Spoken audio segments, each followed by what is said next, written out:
Et si l'Algérie, sans même s'en rendre compte aujourd'hui, était assise sur l'une des opportunités agricoles les plus inattendues et les plus puissantes du Maghreb et peut-être même de toute la ceinture subtropicale émergente?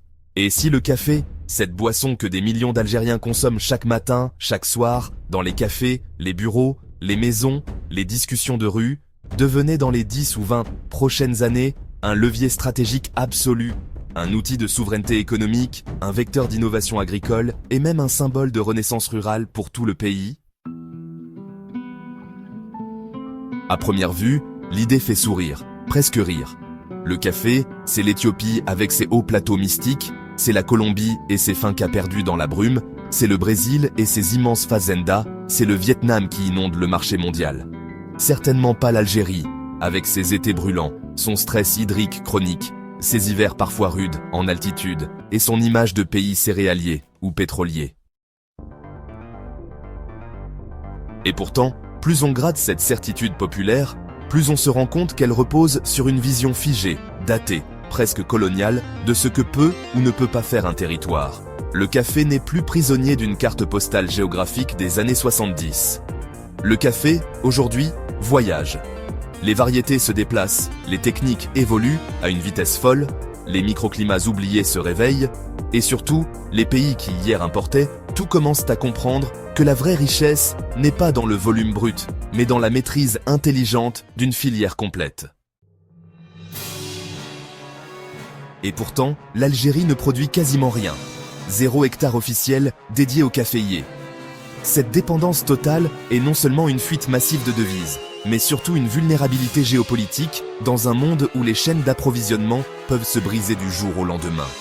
Une mauvaise récolte au Brésil, une sécheresse au Vietnam, un conflit en mer Rouge, une spéculation à Chicago, et c'est le prix du petit noir, à Constantine ou à Tizi Ouzou, qui explose. Cette situation est d'autant plus absurde que l'Algérie dispose, sur son propre sol, de milliers d'hectares qui présentent des profils pédoclimatiques étonnamment proches de certaines zones caféières historiques. Les hauts plateaux de Tiaret, de Sétif, de Batna, les massifs des Aurès, les montagnes de Kabylie, les reliefs de Djidjel ou de Skikda.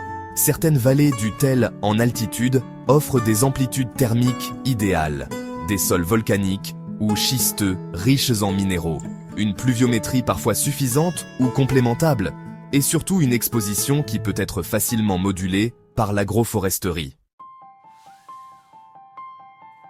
Le changement climatique, paradoxalement, ouvre des fenêtres là où il en ferme ailleurs. Pendant que les caféiers traditionnels souffrent à basse altitude en Amérique centrale ou en Afrique de l'Est, de nouvelles zones à 1200 à 1800 mètres d'altitude, avec des nuits fraîches et des journées ensoleillées, mais pas caniculaires, deviennent des Eldorado potentiels, et l'Algérie en a à revendre de ces zones. Des variétés modernes, comme les hybrides F1 résistants à la rouille développés par World Coffee Research, les Catimor, les Castillo, les nouvelles lignées d'Arabica sélectionnées pour la tolérance à la sécheresse ou les Robusta de nouvelle génération, supportent déjà des conditions que l'on aurait jugées impossibles il y a encore 15 ans. Ajoutez à cela les outils de l'agriculture du XXIe siècle. Irrigation goutte à goutte, enterrée ultra précise, pilotée par satellite et intelligence artificielle, capteurs d'humidité dans le sol connectés, drones pour la cartographie des parcelles, ombrage dynamique avec des essences locales comme le chêne vert, l'olivier sauvage, le caroubier ou même l'eucalyptus maîtrisé, recyclage des eaux grises agricoles, solarisation des serres semi-contrôlées pour les pépinières, et vous obtenez la possibilité de produire du café de spécialité, pas en millions de tonnes, mais en dizaines ou centaines de milliers de sacs de très haute qualité, à des marges folles. Car c'est là que se trouve l'argent véritable. Pas dans le café commodity qui se vend 2 $ la livre, mais dans le café de terroir, traçable, certifié bio ou agroforestier, avec une histoire, une origine, une tasse unique, qui se vend 15, 20, 30 $ la livre sur les marchés européens, américains, asiatiques ou du Golfe. Imaginez un café des Aurès, un café de Kabylie petite région, un café des hauts plateaux de Tiaret élevé à 1400 mètres, torréfié localement, emballé avec une identité visuelle forte, racontant l'histoire d'une Algérie qui reprend la main sur son destin agricole, d'une jeunesse qui revient à la terre, mais avec des tablettes et des drones, d'un pays qui transforme son handicap hydrique en avantage qualitatif en misant tout sur l'excellence plutôt que sur la quantité. Imaginez des marques algériennes qui trustent les cartes des coffee shops branchés de Paris, Londres, Dubaï, Tokyo, New York, Ores Dark Roast, Kabyle Honey Process, Sahara Blend, intégrant même quelques grains expérimentaux du Sud une fois les techniques de serre désertique maîtrisées. Ce n'est pas de la science-fiction. Alors, le Maroc l'a compris avec le safran, l'Argentine avec le vin en altitude, et même l'Arabie Saoudite, elle-même, relance la culture du café dans les montagnes du Sud-Ouest. La Chine, de son côté, est devenue en 10 ans le nouveau joueur qui monte dans le café de spécialité au Yunnan. Pourquoi pas l'Algérie ? Le potentiel est là, énorme, dormant.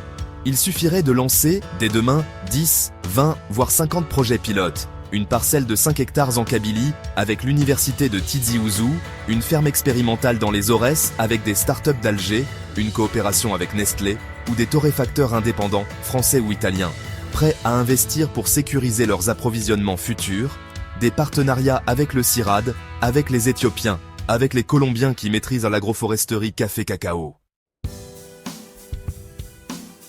Il faut former des centaines de jeunes agronomes spécialisés café, créer une filière nationale de pépinières, mettre en place des laboratoires de cupping à Alger et Oran, construire 2 ou 3 usines de torréfaction modernes, développer des labels Café d'Algérie, origine contrôlée.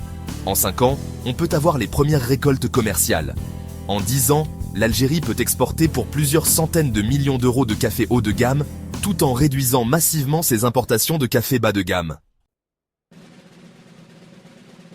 Et surtout, au-delà de l'argent, il y a la fierté. La fierté de boire un café algérien produit en Algérie par des Algériens. La fierté de voir un produit du terroir national s'imposer sur la scène mondiale. La fierté pour toute une jeunesse de se dire que oui, on peut innover, créer, exporter, gagner de l'argent et rester au pays. Le café peut devenir le symbole d'une Algérie qui ne subit plus, qui n'importe plus tout, qui ne copie plus, mais qui invente, qui adapte, qui surprend le monde. Ce n'est pas une utopie, c'est une opportunité historique qui est là, sous nos pieds, dans nos montagnes, dans nos sols, dans nos têtes. Il suffit de le vouloir, il suffit de commencer.